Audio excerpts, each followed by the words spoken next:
사랑이 많으신 하나님 아버지, 우리 찬양대가 하나님 앞에 찬양을 올려드렸습니다. 우리가 주 안에 하나라는 그 찬양의 가사처럼 우리 모든 성도님들이 주 안에 하나로서 한 몸됨을 이룰 수 있는 복을 허락하여 주옵소서. 이 시간 말씀 듣기를 원합니다. 말씀 가운데 함께하여 주시고 우리 성도님들의 마음밭을 옥토와 같이 해주셔서 그 말씀을 마음에 새기고 그 말씀을 붙잡고 세상에 나아갈 수 있는 복을 허락하여 주옵소서. 은혜 주시기를 소원하며 사랑 많으신 예수님 이름으로 기도하옵나이다. 아멘. 우리 옆에 있는 분과 다시 한번 인사하겠습니다. 말씀의 은혜 많이 받으세요. 말씀의 은혜 많이 받으세요. 제가 요즘 뉴스를 보거나 텔레비전에서 하는 시사 프로그램을 보면 좀 두렵습니다. 왜냐하면 뭐 하나 건수만 잡으면 교회에 대한 부정적인 내용을 보도하는데 교회에 대한 부정적인 인식을 심어주기 위해서 작정한 것처럼 득달같이 달라들어서 과장되게 교회를 이야기합니다. 여러분, 이 얘기를 잘 이해하셔야 되는데 이 이야기는 교회에 문제가 없다는 것이 아닙니다. 현재 우리 사회의 모든 교회에 문제가 없다는 말이 아니라 여러분, 죄악된 사람들이 모여서 살아가는데 어떻게 문제가 없겠어요? 어느 시대, 어느 나라, 어느 공동체에 다 문제가 있을 수밖에 없죠. 예를 들면 이런 겁니다.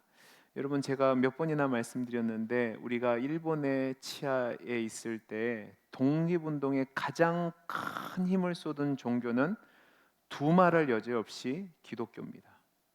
그러나 그런 기독교인들 중에서도 일제에 부역해서 힘과 권력을 얻었던 교회도 있고 목사도 있고 사람들도 있습니다.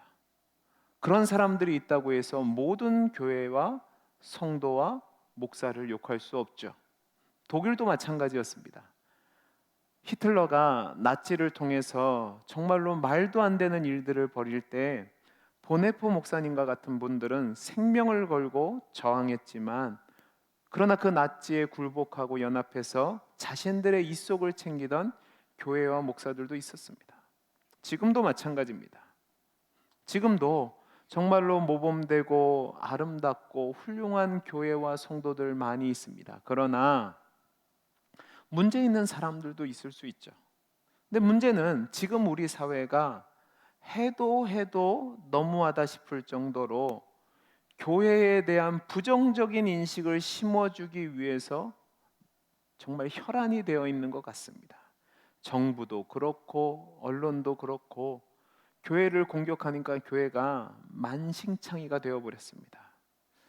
그러니까 어떤 결과가 나타나냐면 성도님들이 또 교회들이 세상에서 움츠려드는 겁니다. 내가 그리스도인이라고 자랑스럽게 이야기하는 모습은 사라지고 기독교 진리를 따르는 것에 대해서 사회적인 인식을 두려워하고 혹시라도 이 불이익을 당할까 봐 걱정하는 거죠. 근데 여러분, 그거 아십니까? 교회가 존재한 이후에 어느 시대도 교회에 대해서 좋은 시선을 세상에서 가진 적이 없습니다. 이 점에 대해서 우리 주님은 이렇게 먼저 이야기하셨습니다. 요한복음 15장 18절에서 21절 말씀인데요, 우리 같이 한번 읽어보죠. 시작. 세상이 너희를 미워하면 너희보다 먼저 나를 자 보세요, 여기요. 세상이 너희를 미워하면 누구를 먼저 미워한다고요? 예수님을 미워한다는 거예요. 그 다음에 19절을 보죠. 너희가 세상에 속하였으면 세상이 자기 것을 사랑할 것이나 너희는 세상에 속한 자가 아니요 도리요 내가 너희를 세상에서 택하였기 때문에 세상에 너희를 뭐라고요? 미워하리라 단정지어서 말씀하셨습니다. 그럴 수도 있고 아닐 수도 있다가 아니라 그렇게 될 거라는 거예요.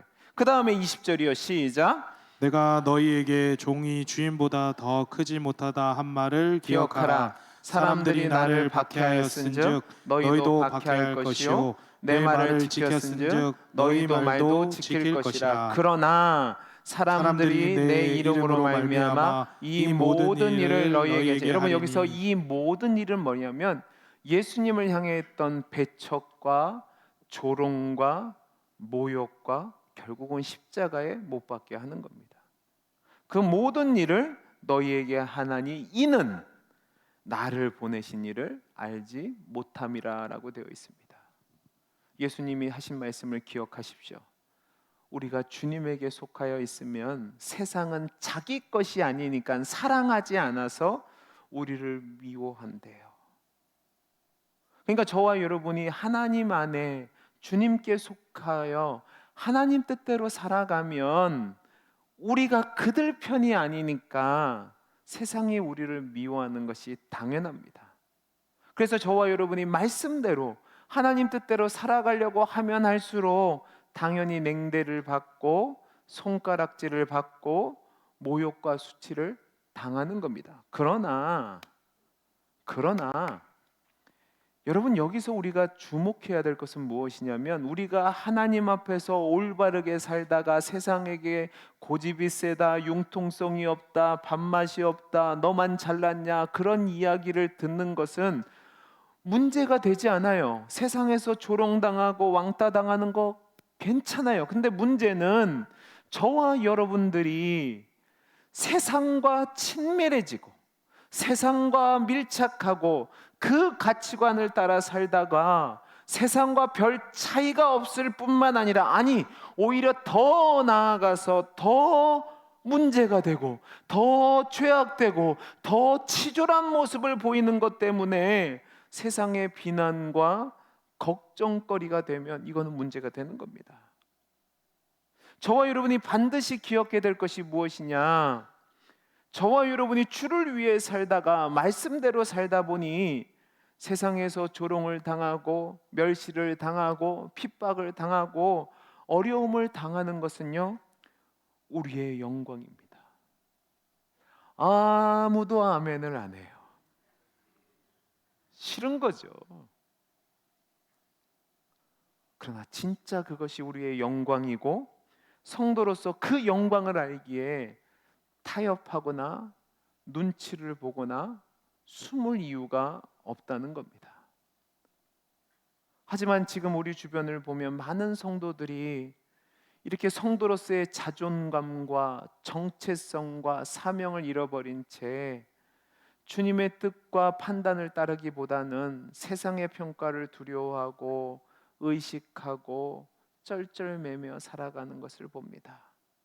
세상이 합리적일 수 있고 이성적일 수 있지만, 그것이 우리에게 도움이 될 것처럼 보이지만, 여러분, 우리의 정체성, 성경의 표현대로 하면 우리의 맛을 잃어버리면 결국 우리는 세상과 구별되지 않는 존재가 됩니다. 사랑하는 성도 여러분, 저와 여러분이 하나님의 자녀이고 성도란 사실을 믿으십니까? 아멘이죠. 그러면 저와 여러분은 세상에서 하나님의 자녀요, 하나님의 백성이요, 성도로서 정체성을 가지고 살아야 됩니다.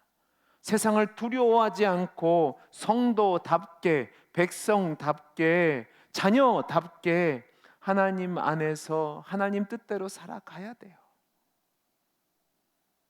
그러나 우리가 세상에서 인정받고 세상에서 편안하고 세상을 누리고 성공하기 위해서 우리의 정체성과 우리의 맛을 잃고 세상과 연합하여서 세상에 무릎 꿇고 살아간다면요, 분명히 말씀드릴 수 있는 것은 더 큰 문제와 더 큰 어려움과 더 큰 곤란에 처하게 된다는 사실을 기억해야 됩니다. 오늘 말씀이 바로 그것을 이야기하고 있습니다. 정말로 오래간만에 다시 사무엘상으로 돌아왔어요. 그래서 제 기억으로는, 제 생각으로는 여러분들이 다 잊으셨을 것 같아요. 잠깐만 복습해 보면 여러분 17장 이전에 어떤 장면이 나오냐면 16장에 하나님이 사울을 대신해서 다윗을 선택해서 기름 부으시고 하나님의 영에 사로잡힌 다윗이 악신에 붙잡힌 사울에게 와서 수종들며 유익을 주는 존재가 됩니다. 그래서 이스라엘 백성의 제목으로서 이렇게 서서히 등장을 하죠. 그리고 17장에서는 이제 우리가 앞으로 다룰 건데, 그것은 무엇이냐면 이스라엘의 새 왕으로서 이스라엘 전체에게 알려지는 결정적인 계기가 되는 사건인데, 그게 뭐냐면 골리앗과 대결입니다. 16장에서 사울은 이미 악신에게 고통당하면서 왕으로서의 제대로 임무를 감당하지 못하고, 그로 말미암아 그가 이제 왕으로서의 자격을 상실했다는 모습들을 보이는데, 그 상실된 모습의 결과로 나오는 것이 오늘 1절에서 3절 말씀입니다. 오늘 1절에서 3절 말씀을 같이 한번 다시 읽어보죠. 시작.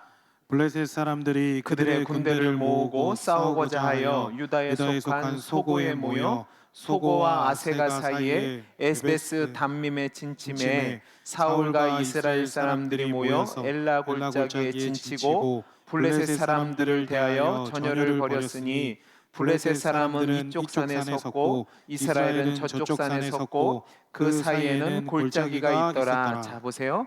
오늘 말씀을 보면 블레셋 5방백들이 연합군을 이루어서 예루살렘과 베들레헴 남서쪽에 있는 유다 땅 소고와 아세가 사이에 진을 쳤다라고 나옵니다. 그림을 보죠. 여러분, 그림을 보면 지금 이쪽 라인을 경계로 해서 블레셋과 이스라엘의 땅이 나눠집니다. 그리고 이쪽이 어떤 경계냐면 유다 경계인데, 이 위쪽으로 가면 예루살렘도 있고 베들레헴도 있는데, 이 소고와 아세가의 진을 쳤고 이 사이에 지금 블레셋군이 진을 쳤다고 하는데, 여러분 잘 보시면 이 땅은 블레셋 땅이 아니라 누구 땅이에요? 이스라엘 땅입니다. 근데 이 이스라엘 땅에 지금 블레셋군이 들어왔다. 그 얘기는 지금 이스라엘의 왕인 사울이 그 역할을 제대로 감당하지 못한다는 겁니다. 왜냐하면 14장에서 어떤 장면이 나왔냐면 이스라엘이 믹마스에서 블레셋과 전투해서 이겼어요. 큰 승리를 거뒀단 말입니다. 그러니까 블레셋 입장에서는 자존심 상하는 일을 당했다고요. 그래서 호시탐탐 기회를 누리고 있는데, 여러분 이스라엘이 강했다면 감히 못 들어오죠. 근데 사울이 악신에게 붙잡혀서 시달리다는 얘기를 들었고, 그러다 보면 자연히 국정에 소홀할 거라는 생각이 드니까 그 첩보를 듣자마자 공격을 한 겁니다. 그래서 여러분 이 그림을 좀 더 자세하게 보여드릴게요. 자세하게 보여드리면 여기 보시면 엘라 골짜기라는 것이 있습니다. 이 엘라 골짜기를 두고 이쪽이 소고고 그 다음에 텔 아세가라는 그 사이에 에베스 담밈이라는 곳에 블레셋이 진을 쳤는데, 여러분 이걸 이렇게 보면 좀 그림이 좀 그러니까 제가 사진으로 보여드리겠습니다. 사진 보여주시겠어요? 사진 보시면, 자 보세요. 이게 소고입니다. 그러면 이쪽쯤에 아세가가 있겠죠? 그리고 이 사이에 지금 이렇게 보이는 것이 엘라 골짜기입니다. 자, 엘라 골짜기에 이쪽에 블레셋이 진을 치고 이쪽에 이스라엘이 진을 친 겁니다. 자, 그림이 그려지셨나요? 대답을 하세요. 자, 그림 그려지셨죠? 예. 자, 그러면 이 소고는 다시 한번 설명을 드려드리면, 가드에서는 동쪽으로 13km. 집사님 다시 그림 첫 번째 보여주세요. 베들레헴에서는 남서쪽으로 24km 떨어진 곳이에요. 그러니까 유다 산지와 블레셋 평지 사이에 있는 요사 도시예요. 그 다음에 아세가는요, 텔 아세가라고 되어 있는데, 이 아세가는 언덕인데요, 소고에서 북서쪽으로 약 5km 정도 떨어진 곳인데, 방어하다라는 단어에서 유래했는데 그게 뭐냐면 성벽의 힘이라는 거예요. 이 땅은 원래 가나안 족속 중에 하나였던 아모리 족속의 땅이었는데 여호수아가 취했습니다. 여호수아가 그 아모리 족속을 치고 얻은 땅인데 아주 전략상 중요한 요충지입니다. 그러니까 지금 블레셋이 유다 지파 쪽에서 남쪽에서 블레셋과 저항할 수 있는 요충지인 산악지대와 평지 사이에 그 진을 쳤다는 얘기는 지금 이스라엘이 굉장히 곤경에 처했다는 겁니다. 자, 엘라 골짜기는 어디냐? 제가 아까 보여드렸는데 이 엘라라는 말은 상수리 나무라는 말입니다. 그러니까 이곳에 상수리 나무가 울창하게 우거진 곳이죠. 이 엘라 골짜기를 사이에 두고 진을 쳤는데 문제는 대등한 관계가 아니에요. 아주 위기 상황과 대치하고 있다는 말입니다. 왜? 그 이유는 무엇이냐면 블레셋이 이스라엘 백성에게 쳐들어올 때 천하무적의 장군을 데려왔는데 그게 누구냐면 골리앗입니다. 오늘 말씀 4절에서 7절 말씀을 보면 이 골리앗이 어떤 사람인지를 설명해 주는데, 여러분, 한 이방 장수를 3절에 걸쳐서 설명하고 소개한 이유는 그 위세가 얼마나 당당하고 위협적인지를 보여주는 겁니다. 특별히 여러분 4절 말씀 보시면 싸움을 도두는 자라고 나와 있는데, 이 싸움을 도두는 자라는 말의 원래 뜻은 둘 사이에 있는 사람이라는 겁니다. 이 말이 뭐냐면 전투하기 위해서 두 군대가 진영을 이루고 있는데 단독으로 나와서 싸움을 거는 자라는 거예요. 요즘 말로 표현하면 대표 선수입니다. 그 군대에서 가장 용맹하고 뛰어나고 힘 있는 장수가 나가는 거죠. 여러분, 제가 어렸을 때 무협지를 참 많이 봤거든요. 무협지도 보고 삼국지도 보면 예를 들어서 관우가 나온다. 그러면 장수 한 명 딱 나오죠. 양쪽 진영 앞에 혼자 딱 서 있는 겁니다. 자, 그러면 이쪽에서 또 누구를 보내요? 이쪽에서도 장수를 보냅니다. 1대1로 딱 붙어요. 여기서 전쟁의 승패가 어떻게 되죠? 갈라집니다. 그러니까 최전방에 누구를 세우느냐가 전쟁의 승패를 좌우하는데 그 대표로 골리앗이 나왔어요. 근데 이 골리앗을 누구라고 표현하냐면 블레셋의 가드 사람인데 키가 6규빗 한 뼘이랍니다. 자, 한 규빗은 여기서부터 여기까지예요. 그래서 대략 재면 약 45에서 50cm 정도 됩니다. 그리고 한 뼘은 22cm에서 23cm 정도 되는데, 그러니까 6규빗 한 뼘은 약 2.9m가 되는 겁니다. 2.9m면 제가 제 키를 말씀드리면 덜도 말고 더도 말고 딱 170입니다. 그러면 제 키에다가 120cm를 더하는 거예요. 얼마나 큰지 아시겠습니까? 자, 이렇게 큰 사람이 노투구를 썼고요, 옷에는 비늘 갑옷을 입었는데 그 갑옷의 무게가 놋 5,000세겔이랍니다. 여러분, 한 세겔이 얼마냐면 11.424g입니다. 그러면 놋 갑옷 무게만 얼마 정도 되냐면 57kg 정도 됩니다. 여러분, 57kg를 입고 움직일 정도면 이 사람 힘이 어느 정도인지 아시겠습니까? 저도 얘기 안 할 거예요. 아시겠어요? 네. 그 다음에 다리에는 놋 각반, 그러니까 놋으로 된 무릎 보호대를 찾고, 어깨에는 놋 단창을 맸다는 이 단창은요, 뽑아서 던지는 겁니다. 상대를 향한 살상 무기고, 그 다음에 창을 들었는데 이 창이 배틀채 같고 창날이 600세겔인데요, 600세겔이면 약 7kg 정도 됩니다. 그러니까 창날만 7kg예요. 그러니까 온 몸에 이 사람이 두르고 있는 무게만 한 80kg 정도를 두르고 있는 거예요. 자, 그러면 생각해 보세요. 그 큰 덩치에 온 몸을 전신무장하고 엄청난 무기를 들고 섰는데다가 혹시라도 몰라서 방패를 뒀는데 자기가 든 게 아니라 방패 드는 사람이 따라다닙니다. 여러분, 그러면 빈틈이 있을까요, 없을까요? 없어요. 누가 감히 달라들겠습니까? 그러니까 이 골리앗을 보고 모든 이스라엘 백성들이 두려움에 휩싸인 겁니다.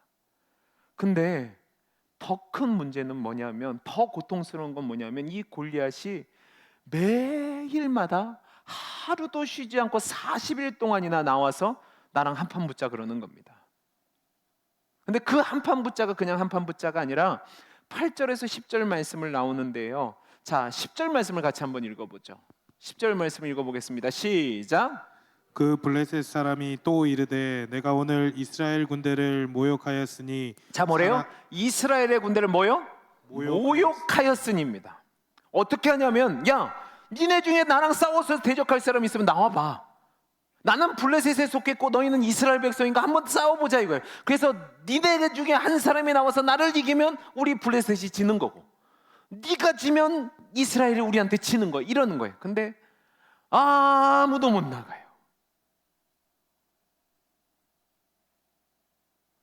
너희는 노예에 불과한 존재들인데 블레셋의 시민이고 챔피언인 내가 나왔단 말이에요. 내가 신분상 모든 것 차별해주고 싸워줄 테니까 나랑 한번 맞짱 떠보자는 겁니다. 근데 아무도 반응 못해요. 왜냐하면 11절 말씀에 나옵니다. 11절 같이 읽어보죠. 시작. 사울과 온 이스라엘이 백성이 블레셋 사람의 이 말을 듣고 뭐요? 놀라 크게 두려워하니라. 이스라엘 백성이 꼼짝도 못하고 40일 동안이나 아무런 대응을 못하는 이유가 놀라서 크게 두려웠기 때문이랍니다. 매일 조롱을 하는데도 두려움 때문에 아무것도 못하고 있어요. 근데 여러분, 여기서 주목할 것은 사울이 누구냐 하는 겁니다. 여러분, 사무엘상 10장 23절을 보면 사울을 이야기할 때에 사울이 다른 사람보다 머리 하나가 더 컸답니다. 그러니까 사울도 적어도 190에서 200은 되는 사람이었어요. 그런데 그런 그가 블레셋 장수 골리앗에게 아무런 대적감이 되지 못하는 겁니다. 위용에 눌려서 아무런 표현을 못하고 있어요. 여러분, 다른 사람보다 머리 하나가 큰 사울이 그런데 다른 이스라엘 백성이 감히 덤벼보겠습니까? 그 누구도 블레셋 장수 골리앗에게 대적을 못하는 겁니다. 근데 여기서 더 의미심장한 내용이 있는데 우리가 읽지 않았는데 이 12절에서 14절 말씀을 보면 다윗의 형제 중에서 3명이 전쟁에 참여했다는 겁니다. 자, 13절 같이 한번 읽어보죠. 13절 읽어보겠습니다. 시작. 그 장성한 세 아들은 사울을 따라 싸움에 나갔으니 싸움에 나간 세 아들의 이름은 장자 엘리압이요 그 다음은 아비나답이요 셋째는 삼마며. 자, 보세요. 엘리압과 아비나답과 삼마 세 사람이 사울을 따라 전쟁에 임했는데, 여러분, 여기서 사무엘 기자가 굳이 이 사람들의 이야기를 여기다 넣은 데는 이유가 있습니다. 왜냐하면 엘리압이 누군지를 기억해 보세요. 사무엘이 이새의 집에 기름 부으러 갔을 때 하나님 명령을 따라서입니다. 그곳에 가자마자 엘리압을 보고 어떻게 했냐면, 이야, 이 사람이 하나님이 택한 사람이 맞구나, 하나님이 사울을 대신해서 준비해 놨구나라고 이야기할 정도로 용모가 뛰어난 자였습니다. 아미다답도 그랬고 삼마도 그랬습니다. 그런데 하나님이 그들을 다 제외시켰어요. 사울도 그렇고 엘리압도 그렇고 아비나답도 그렇고 삼마도 그렇고 용모와 신장이 뛰어난 것은 아무 문제가 아닙니다. 그런데 지금 사울이 골리앗의 외모와 신장을 보고 두려워하고 있어요. 이 얘기는 결국 사울도 그렇고 엘리압도 그렇고 그들의 형도 그렇고 이스라엘의 왕으로서 자격이 없다는 겁니다. 그러면 이제 여기서 우리가 생각할 것이 있어요. 왜 사울과 이스라엘 백성들은 자신과 이스라엘을 모독하는 그 소리를 40일 동안이나 들으면서 하나님의 영광을 위해서 싸워야 되는데 싸우지 못하는 존재가 되었을까? 여러분, 원래부터 겁쟁이라서 그럴까요? 아니에요. 사무엘상 11장을 보면 암몬 사람들이 쳐들어왔을 때 하나님을 모욕하고 싸움을 걸어옵니다. 백성들이 두려워서 꼼짝도 못하고 있을 때 밧을 같던 사울은 하나님의 영이 임하니까 의기가 충천해서 그 자리에서 소를 잡습니다. 그래서 제사를 드리고 모든 이스라엘 백성들에게 하나님의 영광을 위해서 일어나라고 동원령을 내립니다. 그리고 전쟁에 나가서 승리합니다. 그런 용맹한 사람이었습니다. 그런 사울이 지금은 골리앗의 문제를 해결할 대책도 없고 용기도 없습니다. 아무리 용모가 준수하고 키가 크고 중무장을 했다 할지라도 하나님 앞에서는 별것 아닌 골리앗인데 그 사실을 완전히 잊어버리고 자신이 하나님의 백성이란 정체성도 잊어버리고 하나님이 세운 왕이라는 그 정체성도 잊어버리니까 아무것도 못하는 겁니다. 근데요, 여러분, 이런 사울의 모습이, 이스라엘의 백성의 모습이 지금 우리의 모습이 아닌가 한번 점검해 보시기 바랍니다. 골리앗처럼 위세등등한 세상이 우리를 모욕하고 조롱하고 대적합니다. 근데 우리 모두가 싸우러 나가는 것이 아니라 숨을 죽이고 있고 입을 다물고 있고 눈치만 봅니다. 왜요? 겁나서요. 두려워서요. 내가 이기지 못할 것 같아서요. 세상은 계속해서 하나님에 대한 모욕과 성도들에 대한 조롱과 공격을 하는데, 교회에 대해서 비난하고 부정적인 시각이 심해지고 있는데, 기독교인이라고 하면 이상한 시선으로 바라보고 있는데 감히 대적을 못합니다. 분명히 세상이 만만하게 볼 대상은 아닙니다. 정말로 골리앗처럼 위세등등하고 대적하기 힘든 대적이 맞습니다. 그러나 그것이 문제가 아니라 그 문제는 우리가 하나님의 백성이라는 성도라는 신분을 망각하고 잘못된 길로 나아가기 때문에 나타난 결과라는 사실을 기억하십시오. 베드로 사도는 우리에게 뭐라고 얘기했냐면, 너희는 왕 같은 제사장이요, 하나님의 나라요, 거룩한 족속이라고 그랬어요. 하나님의 기업이라고 그랬다고요. 불과 얼마 전까지만 해도 블레셋과 전투에서 믹마스에서 이겼다니까요. 그런데 지금 블레셋이 골리앗을 앞세워서 자신의 땅이에요. 하나님이 주신 땅이에요. 소고와 아세가 사이에 에베스 딥남에 짐을 쳤는데도 불구하고 아무것도 못하고 있다고요. 왜 그 전쟁이 일어났습니까? 사울이 하나님께 불순종하니까 하나님의 영이 떠났어요. 그래서 악신이 그를 지배하니까 지도력이 상실되니까 나라가 약해지는 겁니다. 여러분, 사울은 이스라엘의 대표요 지도자로서의 상징입니다. 그 지도자가 잘못 쓰니까 나라가 힘들어진 거예요. 지도자가 바로 쓰면 나라가 바로 씁니다. 공동체가 바로 씁니다. 그러나 지도자가 부패하거나 문제가 있으면 그 공동체도 문제의 길로 나아가게 되는 거죠. 왕인 사울이 문제가 생기니까 이스라엘이 침체에 빠졌고 블레셋이 그 틈을 이용해서 공격해 온 겁니다. 우리도 그렇다고요. 저와 여러분이 이 땅에 하나님이 보내신 왕 같은 제사장이고 거룩한 나라고 하나님의 백성이고 성도인데, 우리들이 우리의 삶의 영역에서 하나님 뜻대로 하나님 안에 거하지 않고 하나님께 불순종하고 하나님의 능력이 없으니까, 그래서 침체 가운데 빠지니까 세상이 그것을 알고 우리를 공격하는 겁니다. 여러분, 이 세상의 권세 잡은 자는 사단입니다. 그 사단은 우리가 흥황하는 꼴을 못 봐요. 우리가 득세하는 꼴을 못 봐요. 우리가 승리하는 것을 못 본단 말이에요. 여러분, 사단은 지혜롭고 교활한 존재입니다. 그러니까 우리가 약해질 때를 기다리고 있었어요.